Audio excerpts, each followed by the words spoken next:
Hey y'all, it's your girl Millie Chun. Y'all, let's get into some hot topics. I feel like it's been a minute. Let's go. So we're back with Ashley Braxton.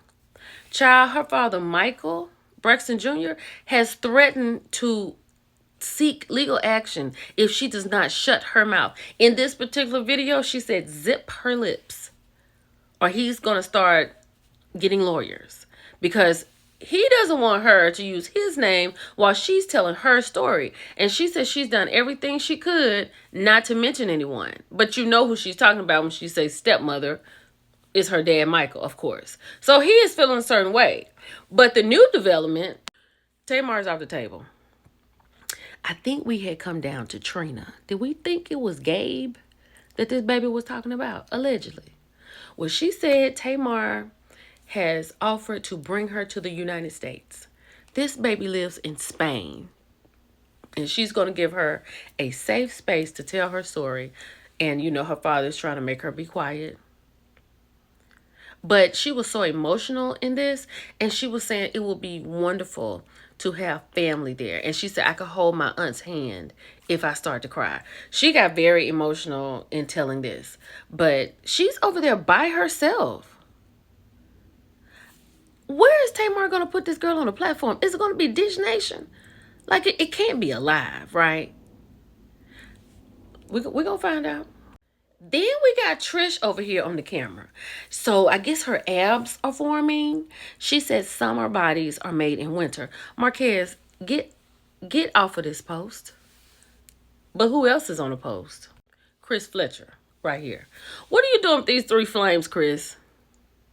So you know her. You know who Trish is. Get off of this girl's post. Child, I had no idea that Sierra from Love and Hip Hop Atlanta and Nene Leakes were friends, let alone getting a podcast together. But I heard a content creator say that they hung out a lot, right?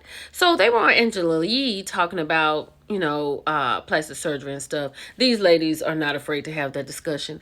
But on The Breakfast Club, they were talking about how Portia refused to work with Nene on the Upshaws. She told production that she didn't want to work with Nene. Nene lets us know that that's how Cynthia Bailey ended up on there because they flew her in to be with Nene on the show. Now, why would Portia do something like that?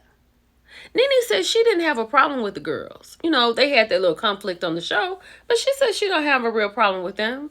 And she told them that she has not spoken to Portia since that happened, and I don't blame her.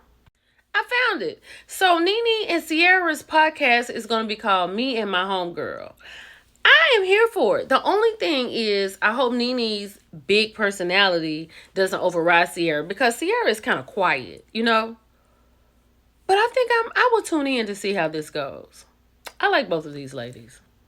I don't know how y'all gonna feel about this. But in my mind, I think Shirley Ralph is onto something. She told People magazine that she and her husband are happily married on different coasts. Let her tell you. Let's go. Okay. Okay. What do you think about it? What do you think about it? I actually don't see anything wrong with it. I think it's beautiful. We can talk about that later, but that's just where I am with it. I'll read your comments. Let's keep going. Child, shout out to Mr. Housewives. Honey, Mary Cosby's son, Robert Jr., labels the entire Salt Lake City cast as sluts and declares that no one should look up to them. What? Y'all, this is what he had to say. By the way, all these sluts on Real Housewives of Salt Lake City are not people to look up to. Besides my lovely mother, just because they are rich doesn't mean they're good people. Well, I mean, he has a point. And then later on, he came and apologized. I'm sure Mary said, boy, go take that down. I know Mary is so happy about her son's sobriety. I don't know where he is in it, but people could question that maybe he had a little wacky tobacco. Maybe, I don't know. But he said what he said. He turned around, he apologized.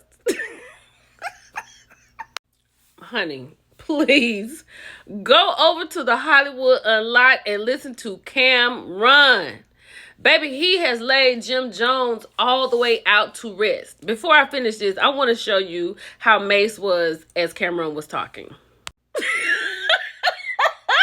Mace sat there and ate popcorn the entire time. Yeah, it was so crazy.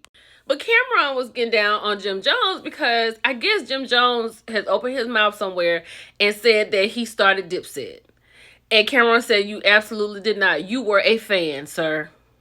And then he went on to say, of all the things, how he used to come and hang around the guys and stuff like that. And how, you know, he wants to say he's from Harlem.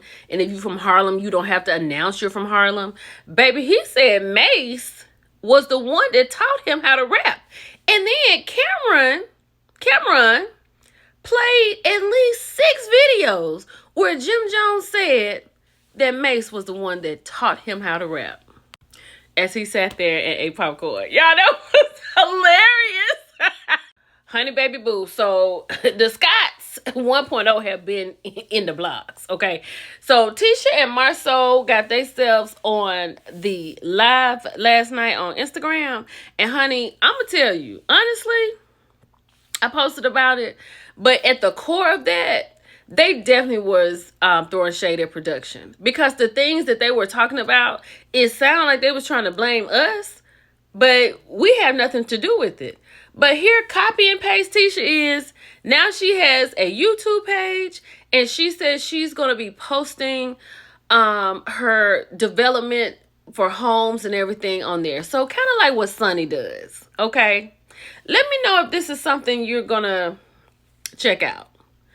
T-Squad and all. Let's keep going. Now, I know you didn't think that with all this fire out here, Beyonce was not about to have her hand in it. The Be Good Foundation has pledged $2.5 million for the LA Fire Relief Fund. Absolutely. And they need it because, hold on. This woman, Gloria Mandich, is 60 years old, and she has been arrested for allegedly starting the Freddie fire amid ongoing wildfire crisis. And this was located on the Pacific Coast Highway. Like, why are you doing that, lady? Why are you doing that? Yeah, she should definitely be arrested. Then you have this whole little video right here. If you go to this person, Pluto Max 501, child, they out here in these are dumpsters, and they're setting fire to the dumpsters. This is crazy. Then Monique Slaughter has come here and let us know that she's been staying in a hotel after the fire evacuation. She said her insurance was canceled 3 months ago. Like, that is so crazy. You know Monique's got a story, child.